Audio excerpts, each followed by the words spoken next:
In 617 AD, a child was born inside this ancient castle, high above Tibet's Yalung Valley.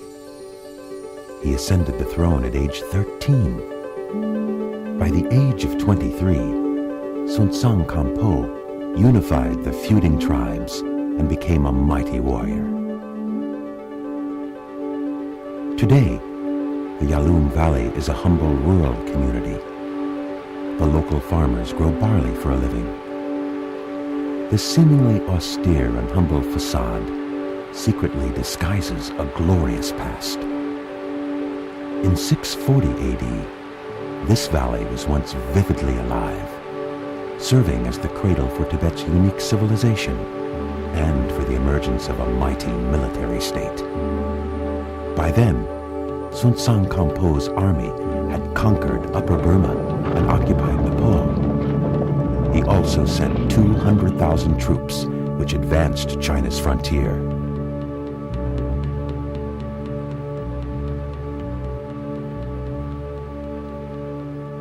King Suntsang Kampo enjoyed the company of 3 wives: a lady from the Nepalese nobility, Princess Birikuti, a Tibetan queen, Mongsa Tricham, and a Chinese princess, Veng Chong.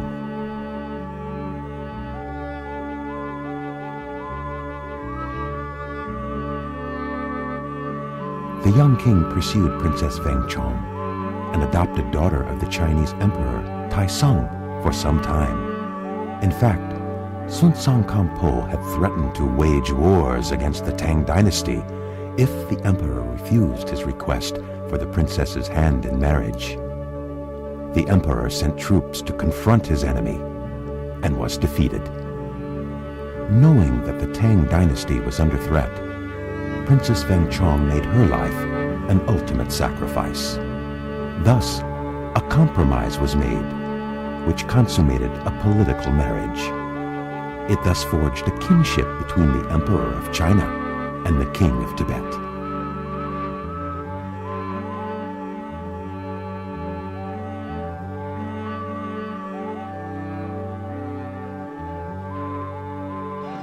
Full of sweet sorrow and melancholy, in 641 AD, the beautiful princess left the Tang Empire's capital, Chang'an, accompanied by 1,000 craftsmen and maids laden with silk, porcelain, arts, and crafts. Veng Chong was a lady of virtue who was deeply rooted in her belief of Buddhism. She brought along a statue of Sakyamuni, the Gautama Buddha, made in the alloy of gold, silver, and copper, which the Tibetans believe was blessed by Lord Buddha himself. Her faithful devotion deeply moved the young king. To fulfill his bride's wishes, Suntsang Kampo ordered the erection of a Buddhist temple called Ramoshe Tosklakong, facing east to China, to house the image of Sakyamuni.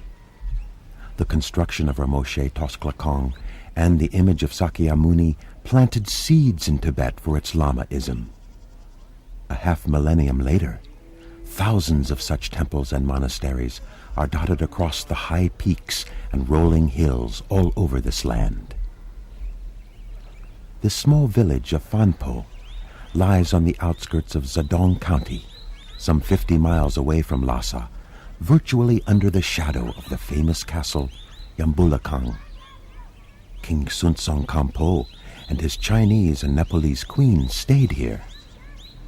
In 649 AD, a terrible epidemic broke out in the nearby villages.